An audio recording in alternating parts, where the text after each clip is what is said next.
नमस्कार। देश प्रदेश व दुनिया की तमाम बड़ी खबरों में आपका स्वागत है। आइए एक नजर डालते हैं आज की मुख्य हेडलाइंस पर। बड़ी खबरों में आज हम आपको बताएंगे किस पूर्व विधायक के बेटे पर ईडी ने कसा शिकंजा। वहीं हम बात करेंगे खड़गे व धनखड़ के बीच छिड़ी बहस की। वहीं हम आपको बताएंगे छात्राओं की 6 लाख रुपए फीस लेकर भागने वाले प्रिंसिपल की। वहीं हम बात करेंगे और बताएंगे किसानों पर किस प्रकार से हुआ डिजिटल स्ट्राइक। वहीं बात करेंगे नगर निगम चुनाव से जुड़ी बड़ी खबर की। वहीं हम आपको बताएंगे राहुल गांधी व अडानी मुद्दे पर क्यों छिड़ी अब नई बहस। वहीं बड़ी खबरों में हम बात करेंगे ईवीएम में गड़बड़ी की। वहीं बताएंगे हरियाणा में सीएलयू से जुड़ी बड़ी क्या आई है खबर। वहीं हम आपको बताएंगे हरियाणा के फौजी द्वारा किस प्रकार से बनाया गया नया वर्ल्ड रिकॉर्ड। वहीं हम बात करेंगे हरियाणा में आकर कृषि मंत्री द्वारा किसानों पर क्या दिया गया बड़ा बयान। वहीं हम आपको बताएंगे हरियाणा सीएमओ में दिग्गजों ने कैसे की लॉबिंग। वहीं बात करेंगे एस्टेट से जुड़ी बड़ी खबर की। वहीं बताएंगे दिल्ली चुनाव से पहले आम आदमी पार्टी में कैसे मची भगदड़। वहीं हम आपको बताएंगे हरियाणा में शीतलहर को लेकर क्या आया है नया अलर्ट। वहीं हम बात करेंगे संसद में किसको लेडी किलर कहने से मचा हंगामा। अब देखिए खबरें विस्तार से। बड़ी खबरों में आइए बात करते हैं ईडी के छापे की व शिकंजे की। जी हां, हरियाणा में कांग्रेस के पूर्व एमएलए धर्म सिंह छोक्कर के बेटे सिकंदर छोक्कर की मुश्किलें बढ़ गई है। ईडी ने सिकंदर छोक्कर के खिलाफ गुरुग्राम की स्पेशल कोर्ट में मनी लॉन्ड्रिंग को लेकर धन शोधन निवारण अधिनियम यानी कि पीएमएलए 2022 के तहत शिकायत दायर की थी। 26 जून को दायर की याचिका के बाद स्पेशल कोर्ट ने 5 दिसंबर को इसे स्वीकार कर लिया है। ईडी ने इस बारे में सोशल मीडिया एक्स के जरिए जानकारी दी है। यह मामला सस्ती दरों पर घर बेचने के बहाने 600 करोड़ से ज्यादा रुपए हड़पने से जुड़ा है, जिसमें यह रकम घर बनाकर देने की जगह महंगी ज्वेलरी और शादी समेत अन्य जगह पर खर्च कर दी गई। ईडी के इस मामले के बाद पूर्व विधायक के बेटे पर शिकंजा कसना अब लाजमी है। आइए बात करते हैं सभापति जगदीप धनखड़ को लेकर छिड़े विवाद की। जी हां, राज्यसभा के सभापति जगदीप धनखड़ के खिलाफ लाए गए अविश्वास प्रस्ताव पर इंडिया ब्लॉक ने प्रेस कॉन्फ्रेंस की। कांग्रेस अध्यक्ष मल्लिकार्जुन खड़गे ने कहा, सभापति राज्यसभा में स्कूल के हेडमास्टर की तरह व्यवहार करते हैं। विपक्ष का सांसद 5 मिनट भाषण दे तो वे उस पर 10 मिनट तक टिप्पणी करते हैं। सभापति सदन के अंदर प्रतिपक्ष के नेताओं को अपने विरोधी के तौर पर देखते हैं। सीनियर जूनियर कोई भी हो, विपक्षी नेताओं पर आपत्तिजनक टिप्पणी कर अपमानित करते हैं। उनके व्यवहार के कारण हम अविश्वास प्रस्ताव लाने के लिए मजबूर हुए। हम आपको बता दें कि लगातार जगदीप धनखड़ के खिलाफ कांग्रेस सहित तमाम विपक्षी पार्टियों के नेता एकजुट होकर उनको हटाने की मांग कर रहे हैं। बड़ी खबरों में आइए बात करते हैं 6 लाख फीस लेकर भागने वाले सरकारी स्कूल के प्रिंसिपल की। जी हां, हरियाणा के फरीदाबाद में सरकारी स्कूल का प्रिंसिपल 12वीं क्लास की 600 छात्राओं की 6 लाख रुपए फीस लेकर फरार हो गया। प्रिंसिपल क्षेत्रपाल का पिछले 3 दिन से कोई अता पता नहीं है। प्रिंसिपल ने किसी अधिकारी या टीचर को इसकी सूचना तक नहीं दी। उसके 2 मोबाइल फोन भी स्विच ऑफ है। ऐसे में फीस जमा न होने से स्कूल ने कुछ छात्राओं को पढ़ाई से रोक दिया, जिसके बाद इस पूरे मामले का खुलासा हुआ। प्रिंसिपल के फीस समेत फरार होने से छात्राओं की फरवरी में होने वाली बोर्ड परीक्षा पर संकट आ गया है। इसका खुलासा होने पर शिक्षा विभाग में भी हड़कंप मचा हुआ है। हालांकि स्पष्ट नहीं है कि प्रिंसिपल जानबूझकर गायब हुआ या उसके साथ कोई वारदात हुई है। प्रिंसिपल के गायब होने के बाद स्कूल इंचार्ज बनाई गई टीचर पुष्पा ने पुष्टि की है कि बच्चों की फीस लेकर प्रिंसिपल साहब गायब हो गए हैं। उनका कोई पता भी नहीं चला। पुष्पा ने कहा कि शिक्षा विभाग के अधिकारियों ने उन्हें कहा कि छात्राओं को परीक्षा देने में कोई दिक्कत नहीं आनी चाहिए। उनकी फीस विभाग के पास जमा न होने की वजह से उन्हें परीक्षा देने से न रोका जाए। बड़ी खबर में आइए बात करते हैं किसान आंदोलन पर हुए डिजिटल स्ट्राइक की। जी हां, हरियाणा पंजाब के शंभू बॉर्डर पर पिछले 10 महीनों से प्रदर्शन कर रहे किसानों ने एक बार फिर दिल्ली कूच का ऐलान किया है। इसके लिए 14 दिसंबर का दिन तय किया है। इससे पहले ही दल्लेवाल जो है मरणावर्त पर बैठे हुए हैं। हालांकि उनकी तरफ से एक संदेश आज जारी किया जाएगा। वहीं किसान नेता सरवण सिंह पंधेर ने सुबह सोशल मीडिया पर एक वीडियो शेयर किया, जिसमें उन्होंने पंजाब के लोगों से अपील करते हुए कहा कि सभी लोग मोर्चे की कामयाबी और किसान नेता जगजीत सिंह डल्लेवाल की सेहत के लिए अरदास करें। इसके बाद पंजाब और हरियाणा के कई इलाकों से मंदिरों और गुरुद्वारों से तस्वीरें सामने आई, जिनमें किसान अरदास करते हुए दिखाई दिए। इसके साथ ही कुछ किसानों ने सरकार पर आरोप लगाते हुए कहा कि वह आंदोलन से जुड़े फोटो वीडियो अपने सोशल मीडिया अकाउंटों यानी कि एक्स, फेसबुक और इंस्टाग्राम पर शेयर करते हैं, लेकिन अब उनके ये सोशल मीडिया पेज बंद किए जा रहे हैं। इसके साथ रीच भी घटा दी गई है। कहीं ना कहीं किसानों के जो फेसबुक अकाउंट है उन पर डिजिटल स्ट्राइक लगातार किया जा रहा है। आइए बात करते हैं नगर निगम चुनाव की। जी हां, हरियाणा के 8 नगर निगमों में चुनाव जल्द हो सकते हैं। पंजाब हरियाणा हाईकोर्ट के आदेश के बाद राज्य चुनाव आयोग ने इसकी कार्यवाही शुरू कर दी है। आयोग ने वोटर सूची में इसी महीने जरूरी बदलाव कर 6 जनवरी को वोटर लिस्ट फाइनल करने की तैयारी कर ली है। इसके बाद जनवरी में ही चुनावों की घोषणा की जा सकती है। इससे पहले 4 दिसंबर को हरियाणा सरकार ने हाईकोर्ट में कहा था कि 4 जनवरी को वह निगम चुनाव का नोटिफिकेशन जारी कर देंगे।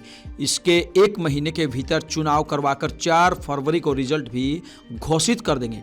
प्रदेश में कुल 11 नगर निगम है, जिनमें यमुनानगर, करनाल, पानीपत, रोहतक, हिसार, गुरुग्राम और फरीदाबाद का कार्यकाल पूरा हो चुका है। मानेसर नगर निगम गठित होने के बाद वहां अभी तक चुनाव ही नहीं हुए हैं। कहीं ना कहीं अब सरकार पूरी तरह से चुनाव करवाने के मूड में दिखाई दे रही है। आइए बात करते हैं राहुल गांधी व अडानी विवाद की। जी हां, संसद में लगातार अडानी का मुद्दा जोर पकड़ता जा रहा है। नेता प्रतिपक्ष राहुल गांधी ने कहा कि हम अडानी मुद्दे पर चर्चा नहीं छोड़ेंगे। राहुल ने लोकसभा स्पीकर ओम बिरला से भी मुलाकात की और कार्यवाही से अपमानजनक बातें हटाने की मांग की। राहुल ने कहा, हमारा मकसद है कि संसद चले, सदन में चर्चा हो। वे सत्तापक्ष यानी कि मुझे क्या कहते हैं ये मायने नहीं रखता। हम चाहते हैं कि 13 दिसंबर को संविधान पर चर्चा हो। इधर राज्यसभा में सभापति और उपराष्ट्रपति जगदीप धनखड़ के खिलाफ लाए गए अविश्वास प्रस्ताव पर हंगामा हुआ। राज्यसभा पहले 12 बजे तक, फिर 12 दिसंबर तक स्थगित कर दी गई। राज्यसभा में केंद्रीय मंत्री जेपी नड्डा ने कहा कि जॉर्ज सोरोस और सोनिया गांधी का क्या संबंध है, ये सामने आना चाहिए। विपक्ष ने 10 दिसंबर को राज्यसभा के सेक्रेटरी को धनखड़ के खिलाफ अविश्वास प्रस्ताव लाने का नोटिस दिया था। इसमें 60 सांसदों के दस्तखत भी थे। विपक्ष का आरोप है कि धनखड़ सदन में बोलने नहीं देते, उनका रवैया भी पक्षपातपूर्ण रहता है, जिसके बाद लगातार संसद में वाद विवाद बढ़ता जा रहा है। आइए बात करते हैं ईवीएम से जुड़ी गड़बड़ी व उसकी शिकायत की। जी हां, महाराष्ट्र विधानसभा चुनाव में हेरफेर का आरोप लगाते हुए विपक्षी गठबंधन अब सुप्रीम कोर्ट जाने की तैयारी में है। चुनाव आयोग के खिलाफ सुप्रीम कोर्ट जाने के फैसले की घोषणा एनसीपी शरद पवार के नेता प्रशांत जगताप ने की। जगताप पुणे की हेडपर्सर सीट से विधानसभा चुनाव हार गई थी। विपक्षी गठबंधन 13 दिसंबर से ईवीएम में गड़बड़ी को लेकर सुप्रीम कोर्ट में याचिका लगाएगा। यह फैसला विपक्षी नेताओं के बीच बैठक के बाद लिया गया है। यह मीटिंग एनसीपी प्रमुख शरद पवार के घर पर हुई थी। इसमें आप संयोजक अरविंद केजरीवाल और जाने माने वकील और कांग्रेस नेता अभिषेक मनु सिंघवी भी शामिल हुए। इंडिया ब्लॉक ने दावा किया कि ईवीएम में हेरफेर के कारण वे महाराष्ट्र चुनाव हार गए। पिछले महीने हुए चुनाव में भाजपा के नेतृत्व वाले महायुति गठबंधन ने 228 सीटों में से 235 सीटें जीती थी, जबकि विपक्षी महाविकास अघाड़ी गठबंधन को केवल 46 सीटें मिली थी। आइए बात करते हैं हरियाणा में सीएलयू से जुड़ी खबर की। जी हां, नगर निगम चुनाव से पहले हरियाणा सरकार ने गुरुग्राम और फरीदाबाद महानगर विकास प्राधिकरण की 16 सेवाओं को सेवा के अधिकार अधिनियम के तहत अधिसूचित कर दिया है। मुख्य सचिव डॉक्टर विवेक जोशी ने इसकी अधिसूचना जारी कर दी है। इसके मुताबिक इन दोनों महानगर विकास प्राधिकरणों के क्षेत्र के भीतर स्थित इकाइयों के लिए भूमि उपयोग परिवर्तन यानी कि सीएलयू की अनुमति 60 दिनों में दी जाएगी। इसके अलावा प्राधिकरणों द्वारा पहले ही जिन जगहों को सीएलयू की परमिशन दी जा चुकी है, उन्हें बिल्डिंग निर्माण से जुड़ी परमिशन 90 दिनों में दी जाएगी। बिना किसी अपराध के मामलों में ऑक्यूपेशन सर्टिफिकेट के 60 दिनों और अन्य मामलों में 90 दिनों में जारी किया जाएगा। आइए बात करते हैं हरियाणा के फौजी द्वारा बनाए गए वर्ल्ड रिकॉर्ड की। हरियाणा के फौजी ने बेंगलुरु में 2349 मीटर तक बिना हाथ लगाए एक टायर पर बाइक चलाकर वर्ल्ड रिकॉर्ड बना दिया। उन्होंने बेंगलुरु चेन्नई एक्सप्रेसवे पर 3 मिनट 54 सेकंड तक करीब 40 की स्पीड से बाइक चलाई। उनका नाम Guinness book of world record में भी दर्ज हो गया। फौजी मनीष रोहतक के गांव जिंद्राण के रहने वाले हैं। 13 साल पहले आर्मी में भर्ती हुए थे। वह आर्मी में हवलदार के पद पर तैनात है। उनकी ड्यूटी कर्नाटक के बेंगलुरु में ही है। मनीष के मुताबिक इससे पहले भी वह कई इवेंट में बाइक के स्टंट कर चुके हैं। उन्होंने आर्मी की टीम के साथ कई जगह 100 से 150 के करीब इवेंट किए हैं। इस सफलता के लिए उन्होंने 6 महीने लगातार प्रैक्टिस की। इस दौरान कई बार वह गिरे भी, लेकिन हार नहीं मानी। वह आखिरी बार जून महीने में रिश्तेदारी में शादी को लेकर छुट्टी पर घर आए थे। आइए बात करते हैं कृषि मंत्री के हरियाणा में दौरे की। जी हां, किसानों के दिल्ली कूच के ऐलान के बीच केंद्रीय कृषि मंत्री शिवराज चौहान हरियाणा पहुंचे। यहां उन्होंने इशारों में किसानों को जवाब दिया है। उन्होंने कहा कि हरियाणा सरकार ने 23 फसलों को एमएसपी पर खरीदने का फैसला किया है। इसके लिए सरकार को बधाई दी। उन्होंने कहा कि हरियाणा तो धान का कटोरा है, यहाँ का धान पूरी दुनिया में जाता है। हमने किसानों के लिए बासमती के निर्यात पर मिनिमम एक्सपोर्ट प्राइस खत्म करने का फैसला लिया है। इससे किसानों को फायदा होगा। वहीं किसानों और गरीबों की सेवा भगवान की पूजा है। किसान आगे बढ़े। केंद्रीय मंत्री शिवराज चौहान कुरुक्षेत्र में गीता जयंती पर आयोजित कार्यक्रम में पहुंचे थे। उनके साथ सीएम नायब सैनी भी मौजूद रहे। यहां शिवराज ने 1 नेशन 1 इलेक्शन की वकालत भी करते हुए सरकार की जमकर तारीफ की। आइए बात करते हैं हरियाणा सीएमओ में एंट्री के लिए दिग्गजों की लॉबिंग की। जी हां, हरियाणा मुख्यमंत्री ऑफिस यानी कि सीएमओ में पॉलिटिकल नियुक्तियां दिग्गजों की लॉबिंग के कारण अटकी हुई है। सूत्रों का कहना है कि बड़े चेहरों की मौजूदगी के कारण फैसला नहीं हो पा रहा है। इनमें 4 पूर्व मंत्रियों के नाम भी शामिल है। 2 पूर्व मंत्री मुख्यमंत्री नायब सैनी के करीबी हैं। इन सभी दिग्गजों को हाल ही में हुए विधानसभा चुनाव में हार का सामना करना पड़ा है। अब वे राजनीतिक रूप से सक्रिय रहने के लिए मुख्यमंत्री कार्यालय में काम करना चाहते हैं। सूत्रों का कहना है कि सीएम सैनी सीएमओ को लेकर किसी भी तरह के विवाद से बचना चाहते हैं, इसलिए फिलहाल इन नियुक्तियों को टाल दिया गया है। संभावना है कि दिसंबर के लास्ट और जनवरी के फर्स्ट वीक में इसको लेकर फैसला किया जाएगा। आइए बात करते हैं एचटेट से जुड़ी बड़ी खबर की। जी हां, हरियाणा के आईएएस अधिकारी एवं मुख्य निर्वाचन अधिकारी की जिम्मेदारी बढ़ा दी गई है। उन्हें हरियाणा विद्यालय शिक्षा बोर्ड भिवानी का चेयरमैन का अतिरिक्त कार्यभार सौंपा गया है। आगामी आदेशों तक वे शिक्षा बोर्ड में चेयरमैन का कार्य भी संभालेंगे। पंकज अग्रवाल को 10 दिसंबर को ऑर्डर जारी करते हुए हरियाणा स्कूल शिक्षा विभाग के कमिश्नर और सेक्रेटरी के रूप में नियुक्त किया गया था। उन्हें स्कूल शिक्षा विभाग में चार्ज अतिरिक्त के तौर पर था। पंकज अग्रवाल हरियाणा कैडर के ही 2000 बैच के आईएएस अधिकारी हैं। हम आपको बता दें कि शिक्षा बोर्ड के चेयरमैन न होने की वजह से एचटेट की परीक्षा स्थगित कर दी गई थी, जिससे लाखों युवा इंतजार कर रहे हैं कि कब एचटेट की परीक्षा ली जाए। लेकिन अब उनके द्वारा कार्यभार संभालने के बाद एचटेट की तारीखों का जल्द ही ऐलान हो सकता है। आइए बात करते हैं दिल्ली चुनाव से ठीक पहले आम आदमी पार्टी में मची बगावत की। जी हां, दिल्ली के विधानसभा चुनाव में अभी करीब 2 महीने बाकी है। आम आदमी पार्टी 2 बार में 31 कैंडिडेट्स की लिस्ट जारी कर चुकी है। बड़ी बात यह है कि कैंडिडेट की लिस्ट में 24 मौजूदा विधायकों के नाम नहीं है। सूत्रों के हवाले से हम आपको बता दें कि आम आदमी पार्टी के ये विधायक टिकट कटने से नाराज हैं और पार्टी के फैसले के खिलाफ लामबंद हो रहे हैं। हम आपको बता दें कि 20 एमएलए विधानसभा स्पीकर रामनिवास गोयल के घर मीटिंग करने वाले थे।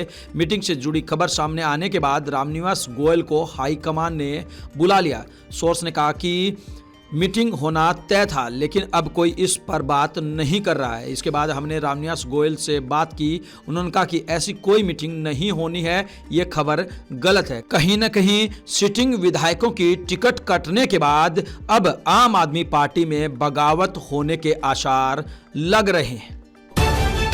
आइए बात करते हैं संसद में क्यों कहा आप लेडी किलर है। जी हां, टीएमसी सांसद कल्याण बनर्जी ने लोकसभा में बीजेपी सांसद ज्योतिरादित्य सिंधिया को लेडी किलर कहा। इसके बाद सदन में हंगामा हुआ और कार्यवाही स्थगित कर दी गई। भाजपा ने बनर्जी को सस्पेंड करने की मांग की है। दरअसल बनर्जी सदन में डिजास्टर मैनेजमेंट पर अपनी बात रख रहे थे। इसी दौरान केंद्रीय मंत्री नित्यानंद राय और सिंधिया ने टोकना शुरू कर दिया। बात कोविड तक पहुंच गई। इसे लेकर दोनों सांसदों में तीखी बहस हुई। उस वक्त पीठासीन अधिकारी ए राजा ने दोनों को टोकने की कोशिश की, लेकिन कल्याण बनर्जी नहीं रुके। सिंधिया ने कहा कि किसके चेहरे पर खलबली है और किसके चेहरे पर मुस्कुराहट है, आप खुद समझ सकते हैं। इस पर कल्याण बनर्जी बोले, सिंधिया जी आप बहुत सुंदर दिखते हैं, तो ये नहीं है कि आप सुंदर आदमी हैं, आप विलेन भी हो सकते हैं। सिंधिया ने कहा कि आप निजी टिप्पणी कर रहे हैं। मेरा नाम ज्योतिरादित्य सिंधिया है, अगर मेरे परिवार के बारे में गलत बोलेंगे तो मैं बर्दाश्त नहीं करूंगा। और उसके बाद संसद के अंदर लगातार हंगामा मच गया। आइए बात करते हैं हरियाणा में शीतलहर की और मौसम विभाग ने क्या दी है चेतावनी। जी हां, पहाड़ों पर लगातार बर्फबारी का असर हरियाणा में दिखाई दे रहा है। दिन और रात के तापमान में लगातार गिरावट हो रही है। मौसम विभाग के कोल्ड वेव के अलर्ट के दूसरे दिन पारे में जबरदस्त गिरावट देखने को मिली। 24 घंटे में पारा गिरकर 1.5 डिग्री तक पहुंच गया। सीजन का यह सबसे कम तापमान है। हिसार का बालसमंद और सोनीपत की रातें सबसे ठंडी रही। अब शीतलहर चलने से रात के साथ दिन के तापमान में भी गिरावट हो सकती है। वहीं सुमाग की भी फिर से संभावना बनने लगी है। वहीं हिसार के एक व्यक्ति की ठंड से मौत हो गई।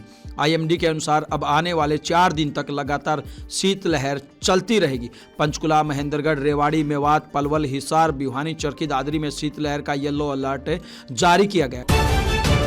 इन तमाम खबरों को लेकर आपकी क्या कुछ प्रतिक्रिया है, आप हमें कमेंट बॉक्स के माध्यम से जरूर बताएं। ब्यूरो रिपोर्ट, बिंदास रहना।